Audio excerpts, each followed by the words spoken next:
All your favorite wrestling shows rolled into one.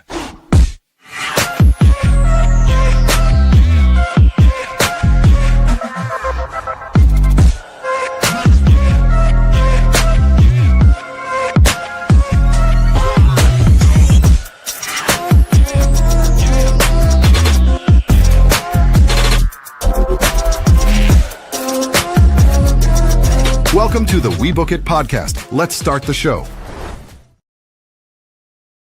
Welcome in, everybody, to another episode of the WeBook It Podcast. I am your host, Virgil. This is your Sunday Night Delight, and I am here with my main man, the brother. We call him the workhorse for a reason because he don't miss a damn show. That's right. We're talking about Coach Mid. What's going on, Coach? Virgil, always a pleasure to be here with you once again. And everybody, I hope you are enjoying the wonderful day that we had today with wrestling. We had AEW Forbidden Door this afternoon live from London, and right now NXT Heatwave from Massachusetts is going on as we are recording this, and it has been a great show there as well. All in all, a very good day for wrestling fans, and we're going to talk about that tonight.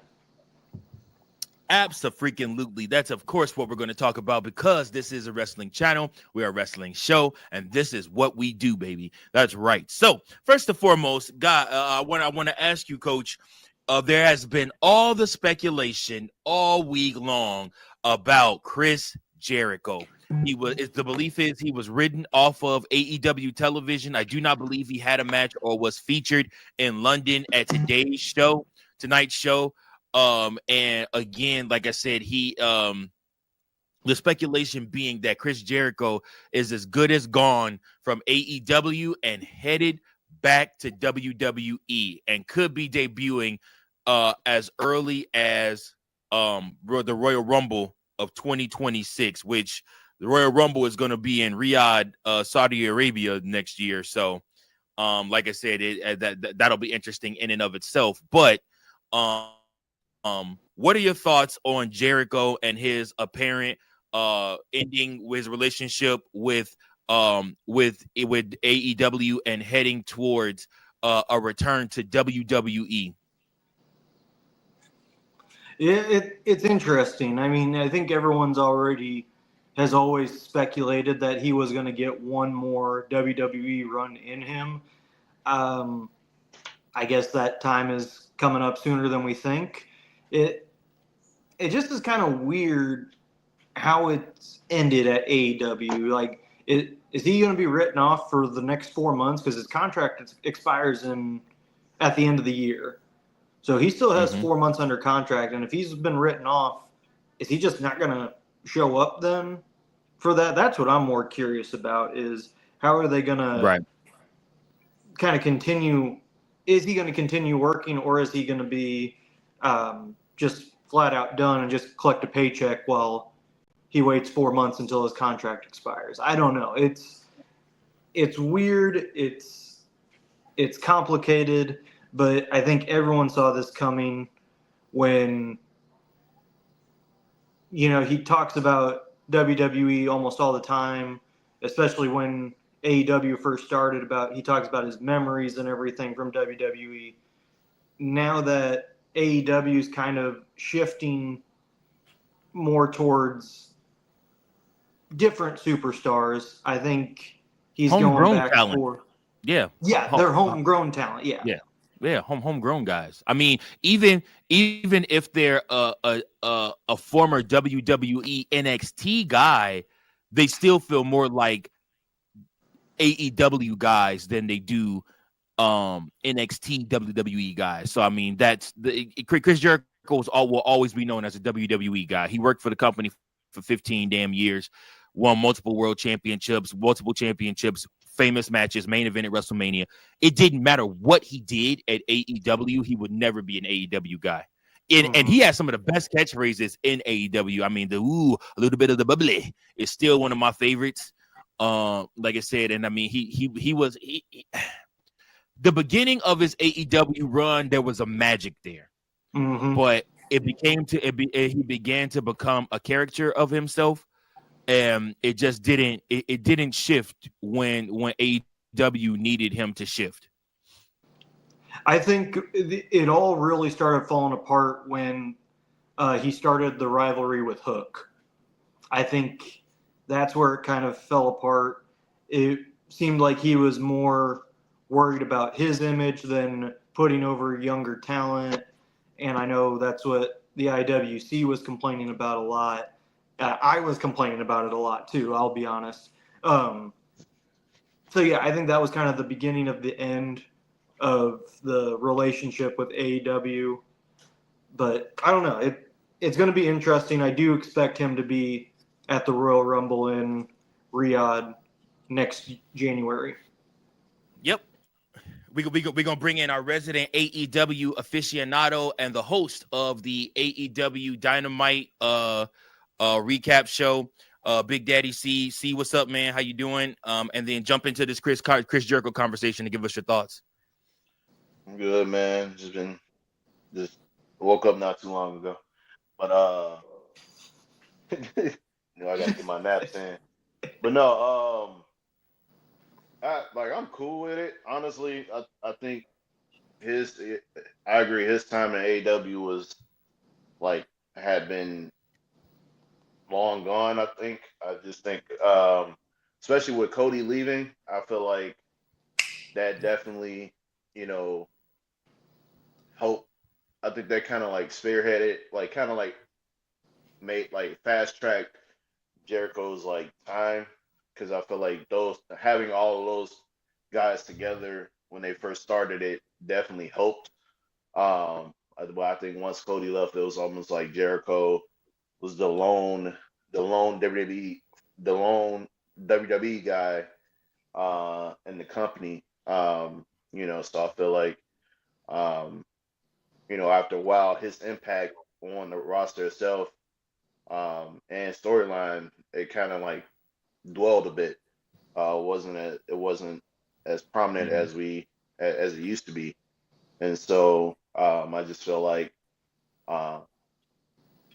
just how Cody went back home. Even though it was different for him because he basically reinvented himself into this main event guy, face of the company type guy. And so it was different for him. As with Jericho, he's been at the top of this game before, he's been the main champion and all this other stuff before. So he didn't necessarily need to go back home to WWE. So, but now I think, as he gets closer to calling it quits for real, it would make sense for him to end his career in WWE so he can take his rightful place into the WWE Hall of Fame. And so yeah, I'm cool with him coming back. Some people may not be, but it is what it is. I've always been a fan of Jericho. I may not agree with some of his stuff outside of the industry, but for the most part, when it comes to wrestling itself, you can't tell history without Chris Jericho. So Absolutely. No, I 1,000% agree. You cannot talk about wrestling. You can't talk about wrestling in Canada. You can't talk about wrestling in the United States, and you can't talk about wrestling in Mexico without talking about the influence of Chris Jericho. Long before there was a Sami Zayn, El Generico, there was Lionheart, Chris Jericho with the Lion Tamer, and everything that he did. Like I said, so I mean, he paved the way for a lot of international superstars with his crossover ability, his charisma, and the things that he did. So anybody saying that Chris Jericho shouldn't come to WWE, I disagree completely with him. I know we had a couple of guys. I know Tank, I think Fritos, both, neither one of them wanted him in WWE. I see the next generation of producers and guys working for WWE that are former wrestlers. So, Vince had his guys. He had Pat Patterson. He had Gerald Briscoe. He had he's still working there. Doc Hendricks, Freebird, Michael Hayes. He had, all of those guys working under him. Triple H is slowly but surely putting together his dream team. He already has Shawn.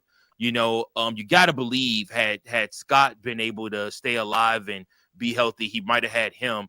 I think Kevin chooses not to, but he's got the Undertaker, and I think him and Jericho have a really good relationship. I don't know that for a fact, but I truly believe him and Jericho probably do have a really good relationship. It would not shock me if Triple H got Jericho to work with NXT, because I mean the belief is that eventually Shawn is going to take over SmackDown. So while we're all worried about the long term and Triple H bringing him back to wrestle, I'm thinking about everybody's working about the short term. I'm thinking about the long term, which is Chris Jericho ain't gonna be wrestling for forever, y'all. But being a producer, being a writer, being a setup guy, being somebody backstage that handles things like that, I really think that's all he really wanted to do in the first place. If he goes back, that's why he's going back. He's going to get his farewell that he deserves, get his Hall of Fame that he deserves, and then, like I said, probably work in the back. I mean, I don't foresee him being on our TV like that, But I mean, with the great promos that he's had over the years, his charisma, his jokes, everything like that, I don't see a problem with Chris Jericho coming back to WWE to get his farewell tour. He deserves it. He's earned it. Any last thoughts from you guys on that?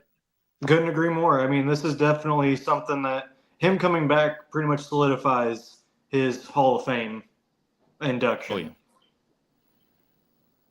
Absolutely. Yeah, I think, I believe that, you mentioned like being a presence, for like NXT, especially if Shawn ends up taking over SmackDown, like that NXT locker room, and now you got the TNA partnership on top of that they would benefit greatly from Chris Jericho. Like, agreed. And it'll be a new challenge for him, because when he left, the influx of young talent, it wasn't it was high, don't get me wrong, before he left go to AEW, but like now it's even bigger than ever, because we got more and more talent than it used to be. And so now he definitely helped, like, take NXT to even greater heights.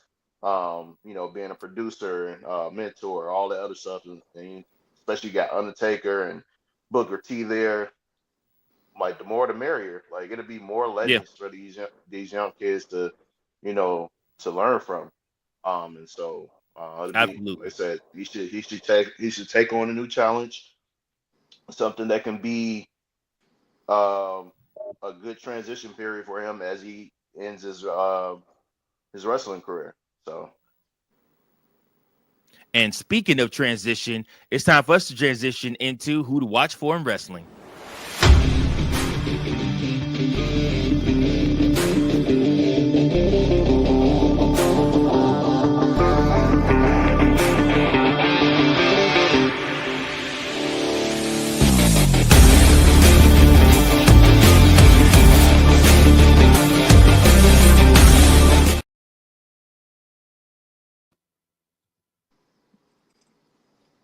All right, everybody.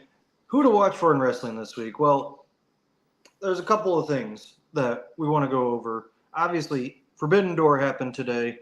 NXT Heat Waves happening right now as we're recording. And in fact, the main event with Obafemi and Javon Evans is going on right now. It is only 8:03. This main event could be a 5-star if they're given this much time. So I am very curious to see how this goes. Anyways, moving on to who to watch for this week. Earlier, at about an hour ago, actually, this tag team became the new NXT Tag Teams champions. That is Dark State. Now, we have seen them causing some havoc. They've talked about getting the gold and everything and how they're going to change things. Well, they got the gold now. So what's going to happen? That's something to watch for Tuesday on NXT. And as for the women, this one was tough. This was very, very tough for me to decide. You had a lot of good happening at Forbidden Door. Megan Bain, of course, did a great job there. You got to give credit to Slamovich too from TNA in her title match against JC Jane in Ash by Elegance, but I am going with the woman that got the upset victory this week. That's right. Piper Niven got the pinfall on Charlotte Flair. What are they going to do with that? Because it wasn't just a regular win. It wasn't just a regular pinfall win. She just pinned who WWE considers the greatest women's wrestler of all time. So what are they going to do with that storyline?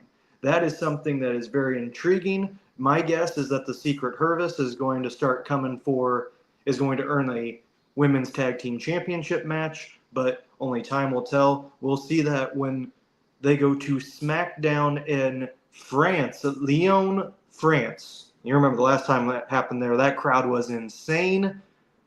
And I can't wait to see what those Frenchies are going to be up to, something crazy, and I can't wait for it. And that's who to watch for this week in wrestling.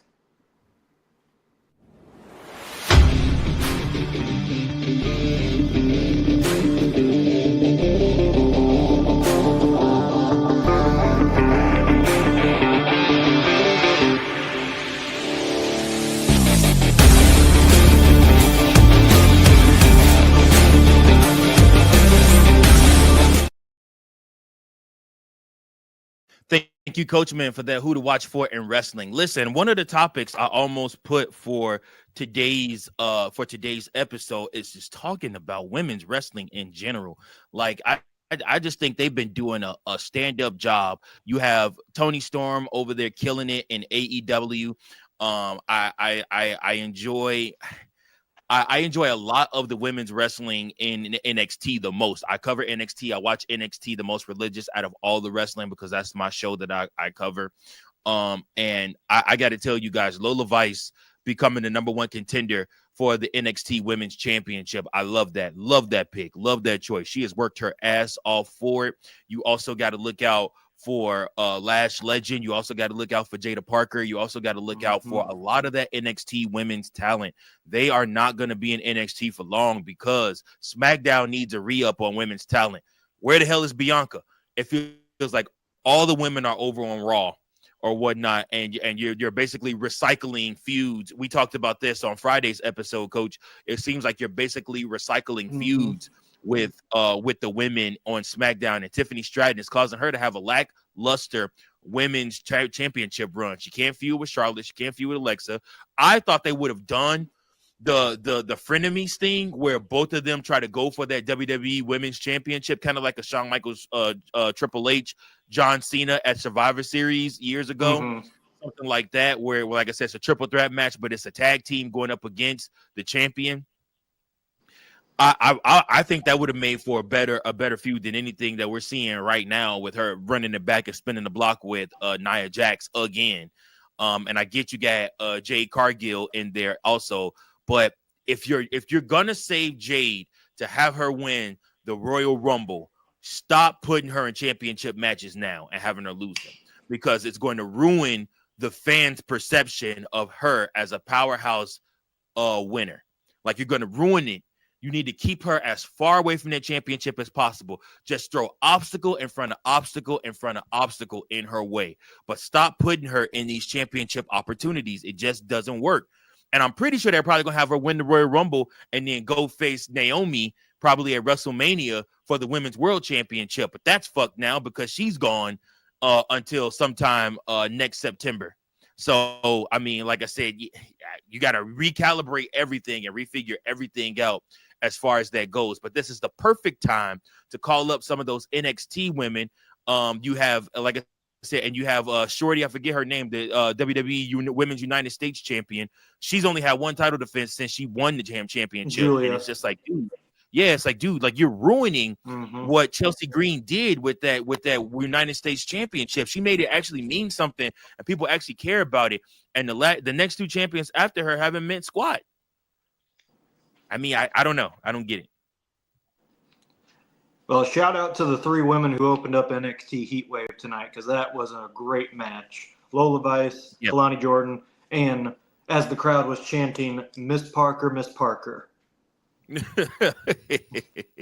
Yeah, no, I mean, they, like I said, though, those NXT women have a lot to prove, and they deserve to be on the main roster, man. Like I said, I would even rather have Tiffany do a WWE Women's Championship Open Challenge. like where she just comes out to the ring and she gives a shot to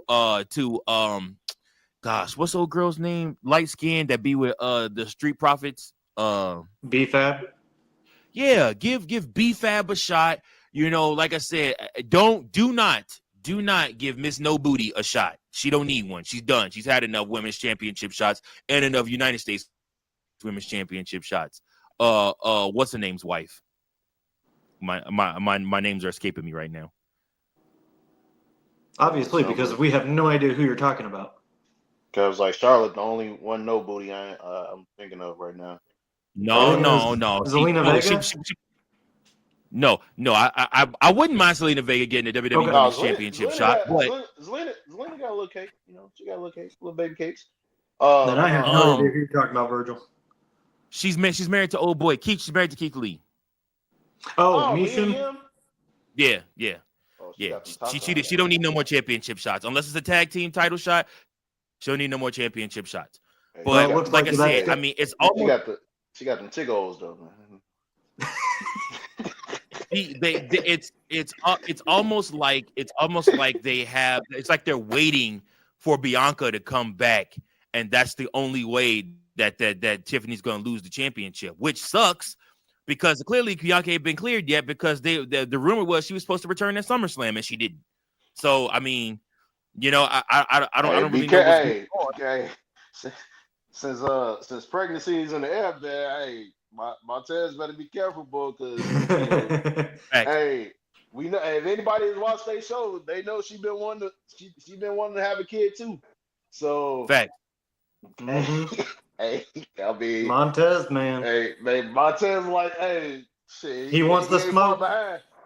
Triple H will fire his ass if he gets that woman pregnant. He will fire. Matter of fact, he's not even gonna fire him. He's gonna bury him. That's what he's gonna do. He's gonna bury his ass because he cost him his golden boots. The pride of Tennessee.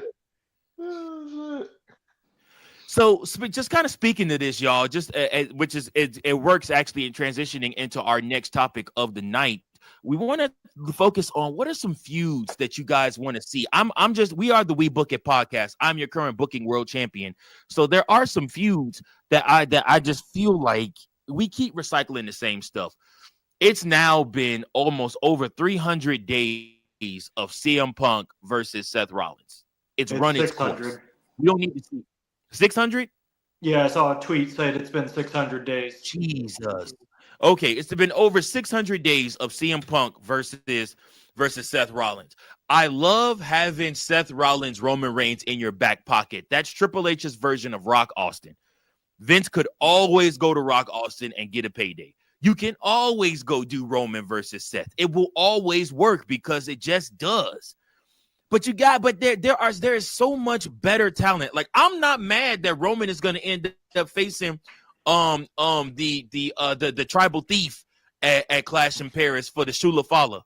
I'm not mad about that at all. That's some shit Paul Heyman pulled out of his ass, but it makes money, you know, and it's something different.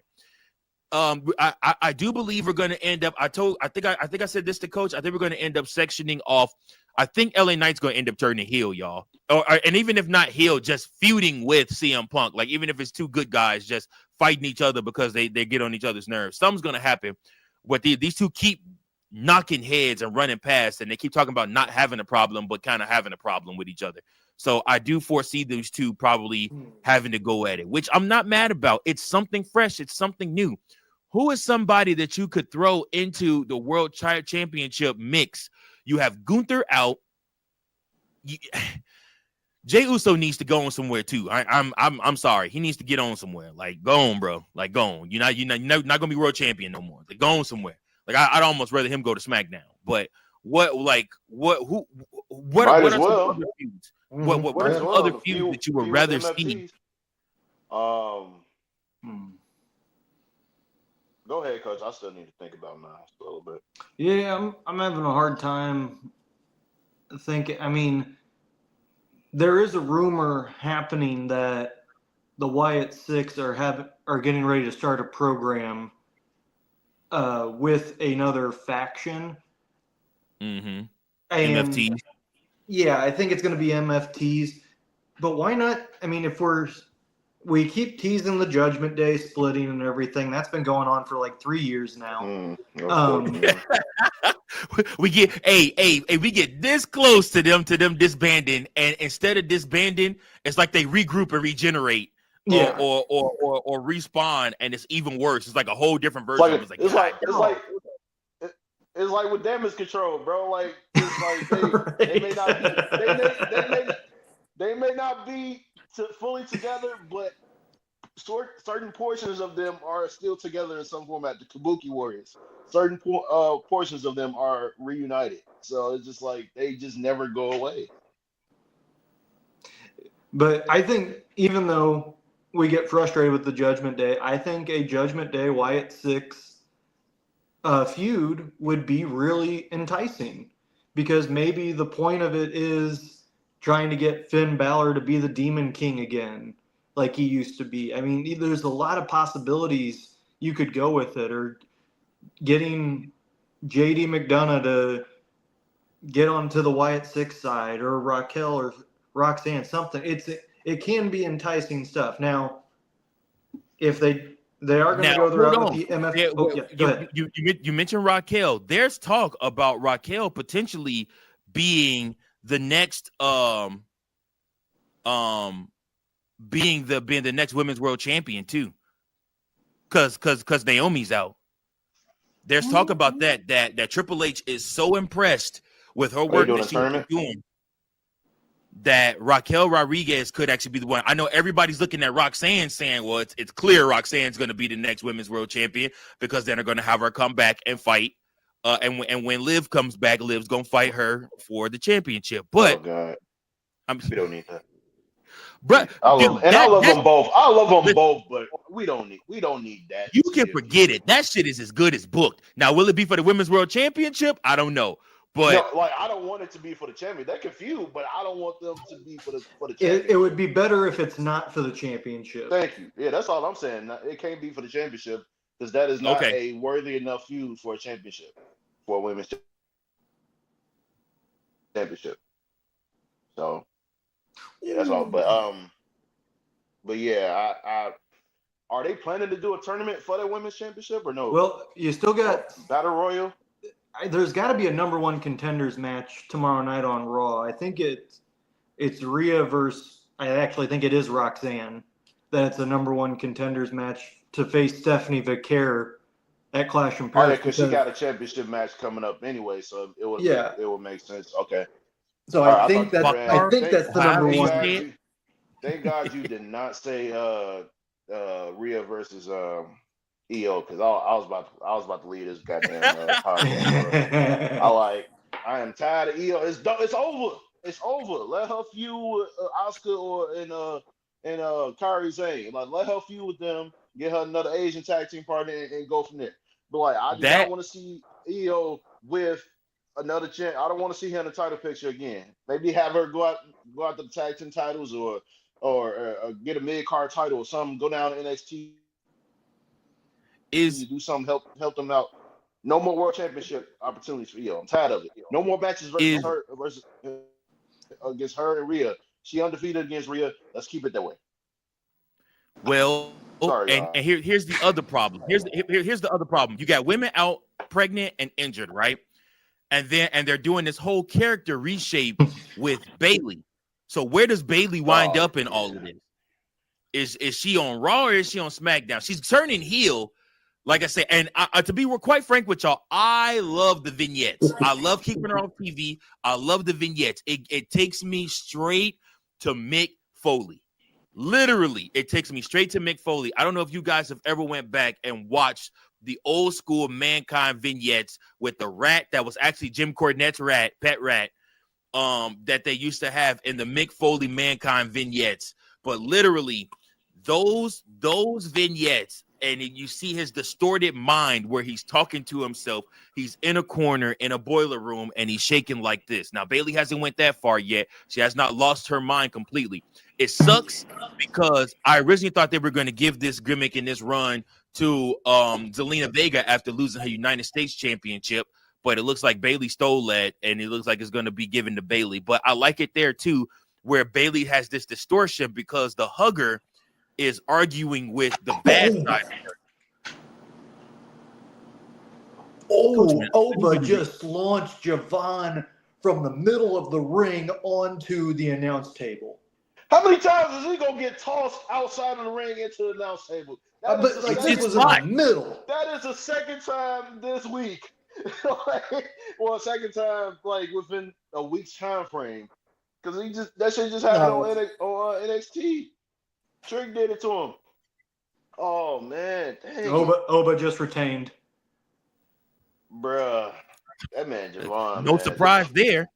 He going now. The real crazy part is that Ricky Starks is probably gonna be the one to beat him for the NXT Championship, which is crazy because Ricky Starks is half his size. That would be crazy. That would be. He's gonna do it. Just like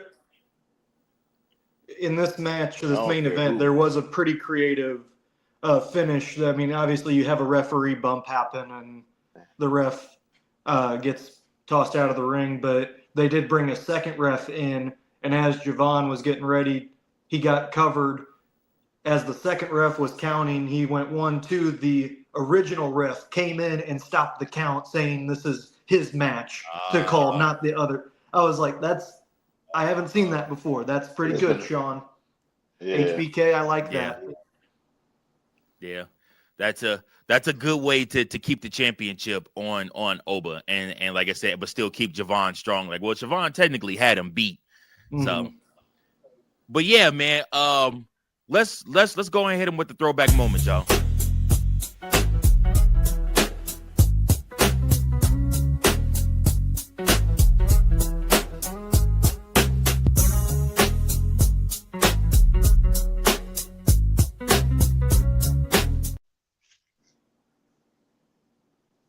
Full screen me, please. Thank you. All right, ladies and gentlemen. Pretty sure this has been on a lot of people's minds over the last couple of weeks or so. There's news about this partnership with ESPN, new app streaming, all the pay-per-views starting. Well, it was supposed to be starting in 2026, but there's an announcement of this new WrestlePalooza, which I like to call the Temu WrestleMania.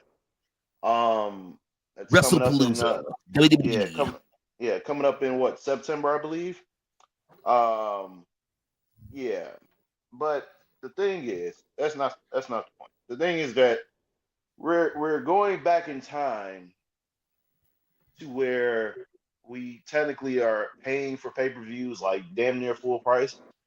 Granted, they used to be about $45 to $50 depending on the pay-per-view itself. WrestleMania and Royal Rumble is usually like the more expensive pay-per-views back in the day when you actually had to call to order the pay-per-view, or if you had like the on-demand stuff, pay through there. But eventually you had the WWE Network come along and $10 a month, and you can watch the pay-per-views essentially for free. And they sell the WWE Network to Peacock. And in a way, still didn't have to pay that much to watch pay-per-views. Yeah, you get some ads here and there, but you pay what, $5 to $7 a month. Still cool. Not bad.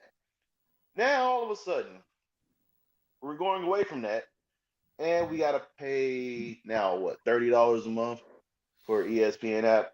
That for most wrestling fans, they're only going to be like that if they don't watch sports at all. It's all just wrestling.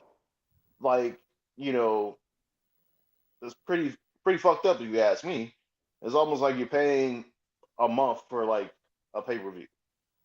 But my thing is that like it was just a time where things were easy as a wrestling fan when they brought up the WWE Network. Everything was easy. As Vince would famously say, having something in the palm of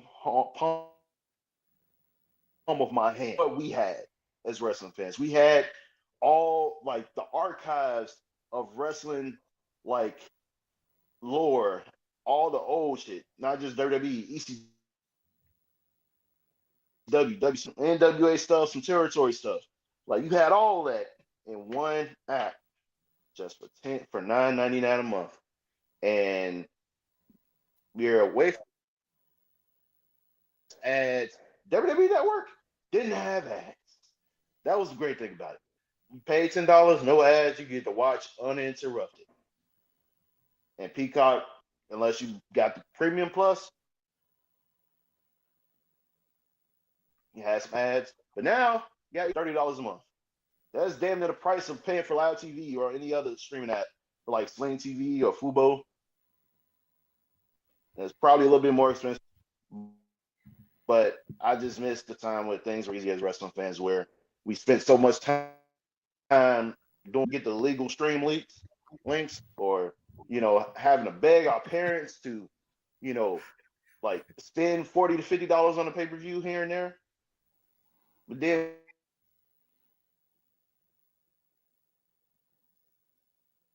digress from that, and now we got to pay $30 a month. It's a travesty. And so yeah, that's just my throwback moment of the week when things were good with WWE Network. I want it back.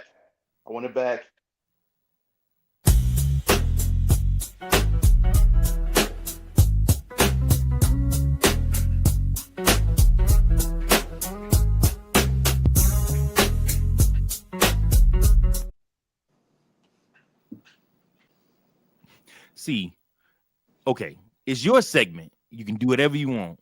I know. I gave you that. I'm sorry, man. Brother, come on, a moment.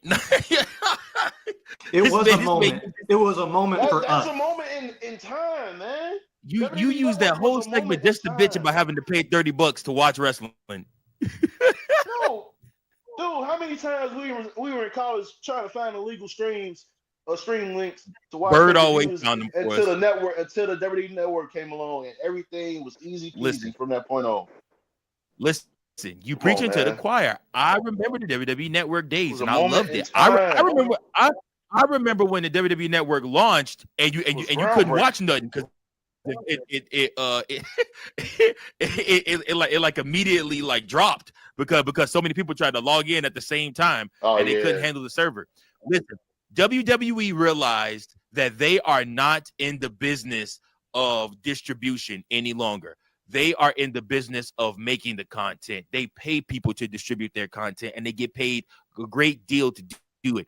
They have deals marked out right now. You guys have to remember how many sources of revenue. Why is this camera doing this right now? I hate it when it does this. It just zoomed all the way in on me. Anyways, you have to remember that WWE right now is getting sources of income from the CW, from ESPN, from USA, from all different platforms and avenues. On top of this is what they are now. This is what they are. They are in the content business. They are not in the business of distributing the content anymore. They wanted to leave that along with selling DVDs a long time ago. Trust me. So while I fix my camera, we can also talk about the next the last topic of today. Do you want WWE to buy TNA? Give me your pros and cons of WWE potentially purchasing TNA. Well, first off, Virgil, you predicted it correctly that Ricky Saints is going to be the next guy to face Oba Femi, because as Heatwave went off the air, Ricky Saints came out and confronted Oba, and they had a stare off to end the show. But that was a real David and Goliath moment, wasn't it? What's that? I said that was a real David and Goliath moment, wasn't it? Oh, totally. But anyways, we go in to WWE buying TNA. What my one con about the pro of it is obviously expanding the outreach of TNA, because if you look at what AAA is doing right now, ever since WWE bought them, people are talking nonstop about it. And it used to be non-existent. I mean, it was around, but only the diehards knew about it. Now you have the casual fans buying into AAA. And while TNA does have a couple of casual fans, it's not as strong as it used to be in the early 2000s. So I do think it's a pro in that way to where it'll get more eyes on TNA. My one con for this is I don't want it to be a trickle down of WWE talent that is not like main roster worthy or NXT worthy to where they just get sent down to TNA when you have good wrestlers in TNA already. Mm-hmm. So that I think that's just that's my big concern with that. And you can also go into the concern of that it just becomes NXT. Yeah, exactly. And you also have the former WWE wrestlers who go by their real names now. That just is going to create all kinds of confusion. True. Yeah. True that as well. Is it going to be? It's like, oh, here comes Nick Nemeth. Didn't he used to go by Dolph Ziggler? Yeah, he had a midlife crisis or something and changed his name. Like I can but just it could give Santino Marella his music back because it's really confusing. Because when he comes to NXT, he gets his old Santino music back, but then when he's in TNA, he gets his TNA version of his music, and it's ridiculous. It's stupid. Yeah. But you can get away with that with Santino. Let's be honest. Santino Marella, you're a very tricky Williams. You got a big mouth, John Cena. All right. Randy Orton, Sonny Megan. Yeah, the way he used to butcher Batista's name. Let's see how many brain cells Batista has. No, he used to call it Batista. Batista. I have guns out of my hands. But no, I think my thing is all right, they buy them, or I assume they're gonna do the same thing that they're doing with AAA, so they're letting AAA like still exist, letting whoever runs the creative for them do that. So long as that's the case, they let I mean, now with the partnership, I guess I don't think it matters anymore. But I think I think it'll be, like you said, good for business for TNA expanding their brand. Especially globally. They'll probably be able to get some pay-per-views overseas down the line. So I think that could be in the works. But I think with the cons, to add to Coach's point, I don't want to get to a point where it's like people get lost in the shuffle, especially if they potentially get over, possibly the main roster and, NXT. And my thing is, like, I don't know if because I know when they bought WCW and ECW, they merged pretty much, everybody pretty much just jumped ship and came over to WWE or WWF at the time. And so I don't know if that's going to be the case. I hope when they do buy TNA, I think it's going to happen ultimately. I just don't want them to merge like TNA with, like, as in like just get rid of TNA altogether. Like, I don't want it to be that point. I want it to be something along the lines where we can have an invasion 2.0 where it's WWE versus TNA. I mean, I know we technically getting that right now with NXT versus TNA from time to time, but like I think that if we had it on the main roster, on the main shows, Raw and SmackDown, that would definitely be money. People would be tuning in to both Monday Night Raw, SmackDown, NXT, and then TNA.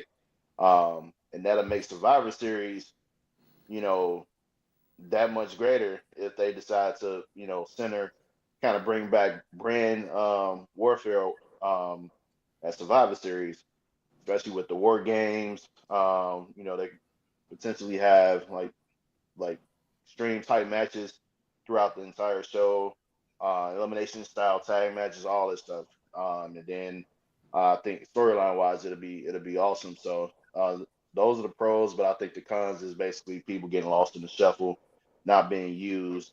And so, yeah. Yeah, no, I agree. I agree with you guys. I think both of your concerns are valid. I like that TNA still has its own flavor.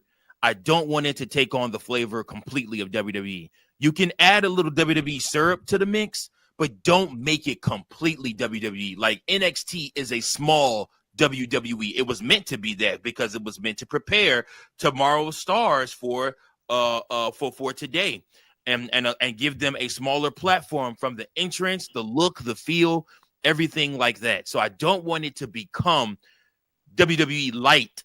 But I like I said, I do like pieces of WWE being displayed in there. You do need to get that world championship off of Trick Williams, though. I think me and Coach said that earlier. It kind of, I mean, the announcers talk about it all the time, everything like that. It kind of goes against every single thing that you're supposed to see in a WWE. From TNA. And TNA has its own history. It has its own history. It has its own feel. It doesn't have to be WWE light. If you're going to buy them, still keep it TNA. Still keep it cross the line. Still keep the same feel. Keep the history of TNA, because it does have a rich lineage of wrestling. Mm-hmm. Like, think about this, 25 years of TNA. I mean, like I said, that's nothing to sniff at. That's a lot of history, and a lot of people have walked through those doors. A lot of moments have been made due to TNA. And you never would have thought about that when TNA first started, when Jeff Jarrett first started that company. But I mean, TNA in itself has a rich lineage of wrestling history, a lot of moments, a lot of great moments, a lot of things have happened. I mean, I didn't learn about New Japan Pro Wrestling from WWE or from WCW or from ECW. I learned about New Japan Pro Wrestling when Kurt Angle came to TNA, and he had the TNA World Heavyweight Championship in one hand, and he had this other looking title in the other hand. I'm like, the fuck title is that he got on? What is this? And they're like, that, like Kurt Angle, a two-time champion, and then the Dudley Boys went over there and they won the IWGP Tag Team Championships, and they had those, and they were defending them in TNA. So this is how I learned about overseas wrestling, was from TNA. It wasn't from WWE, because WWE would never talk about overseas wrestling. They wouldn't even acknowledge it. And like I said, and we didn't have anything else but TNA to watch. I didn't know until later on that he won that IWGP championship by beating Brock Lesnar, who never showed up in TNA, but he was supposed to. They were trying to get him, but he never ended up showing up over in TNA. They couldn't afford him. But like I said, just there's a rich lineage and history there. You want to keep that and just make it bigger, but don't WWE TNA. Let TNA be TNA, you know? Mm-hmm. So that's my thoughts on that, guys. I appreciate both of you guys. But now it's time for our favorite segment of the night. That's right. It's time for Fritos Fave 5. We need to play Jagged Edge. Let's Get Married, because that's what he just did last night. That's right. Fritos got married. Coach, another one down the aisle. Coach just keeps proving that he got some type of percentage of black in him every time he references. Definitely has a percentage of black in him, and he makes me proud. He makes me so proud, man. Like every time, I'm like, damn it, brother, you can come to any barbecue with me, anytime. Let's go. All the black girls would be on Coach. Like, oh, you kind of cute. Can I break your hair? So. But yeah, so hold on. I'm writing down the Fave 5 because I actually want to FaceTime. Fritos for this one. So I wanted to get him in on this so he could hear me do my Fritos impression. So give me like 2 seconds. He better not be in the casino losing all of his money. Oh, he's totally in the casino losing all his money. Here's his last night here. He just sent me a booze snap of him, so he's close by his phone. Let's see if he answers or not. All right, y'all, we're gonna try this. Come on, Fritos, answer the phone. He's answering. Yes. Oh, let's go, Fritos. Hey, all right. In my Fritos voice, it's time for the Fave 5. Mike, Virgil, please hit my music. Oh, wait, it won't let me scroll down and hit the music. Oh, he hung up on me. Oh, Fritos, how you gonna hang up on me? Boo. The man hung up on you, man. See, Dang. you messed up. Man, You messed up by not hitting the music on cue. Wait a minute. He's calling back. Okay. Fritos. Oh, dang it. He hung up on me again. Never mind. Okay, we're going to do the Fave 5 because we got to end this show and get Coach out of here. All right. So my top 5 right now for Fritos Fave 5. At number 5, we have Adam Copeland. That's right. Ed showed up at the O2 Arena and got the biggest pop of the night. Everybody's singing his song, On This Day, I See Clearly. Then no, I don't know the rest, so I wasn't going to say the rest. Come to life. Better days and broken. And then at number 4, we have me and Coachman talked about her at the beginning of the show. I had to put her on here because she has been killing it. She deserves a world title run, even if it's a short one. Give her one because everywhere she goes, it's money. Chelsea Green should be in contention for the WWE Women's Championship. Chelsea Green is my number 4. Number 3, baby, the slickest on the mic. He is Tricky T and the rock around the beat because it's tricky. Trick Williams holding down 2 brands. That's right. Trick Williams holding down 2 brands right now. Don't look at me like that. See, holding down 2 brands. He is holding down AEW. He is holding down TNA and he's holding down NXT right now as the top man on each one. He is more over than Obafemi, and he has a title that does not say NXT on it. So that's the man. Number 2, just because we got another RKO out of nowhere, and we got some more gifts from him. That's right. Randy Orton is number 2 on the list, guys, with hitting Drew McIntyre with an amazing RKO out of nowhere. The crowd popped hard for it in England, and like I said, it was great. And then last but not least, Naomi and Big Jim announced that they are pregnant. They are number 1 on the list for today's show. That is a Fritos, a Fave 5. Yeah.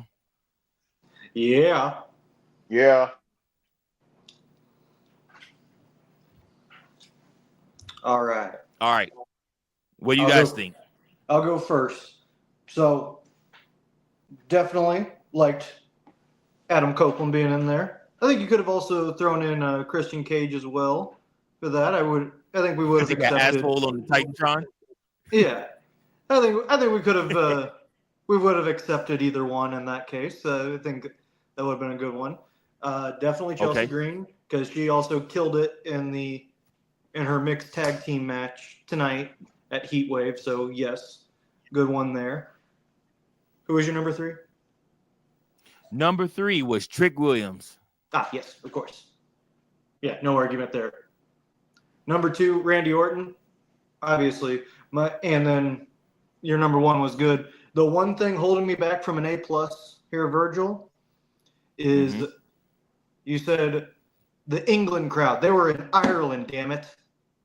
Oh, yeah. Damn it. My bad. Minus 2 points. It's still an A. Yay.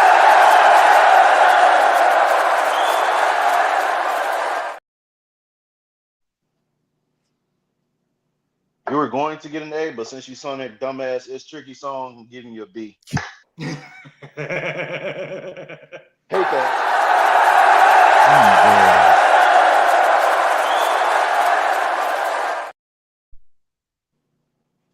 I'll take the B.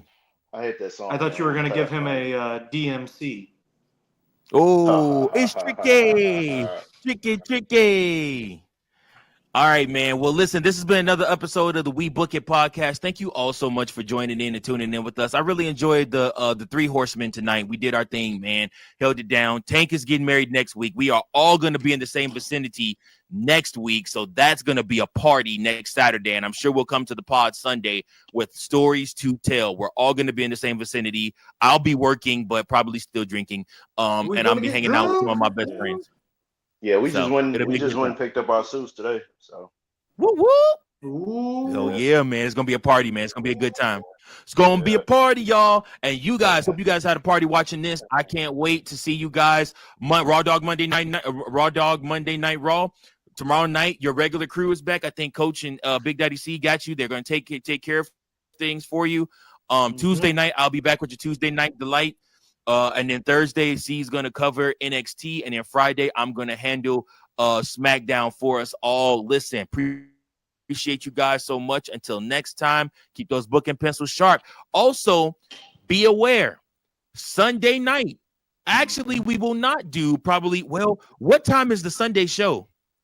I think it's at 3:00. Because Clash in Paris is Sunday.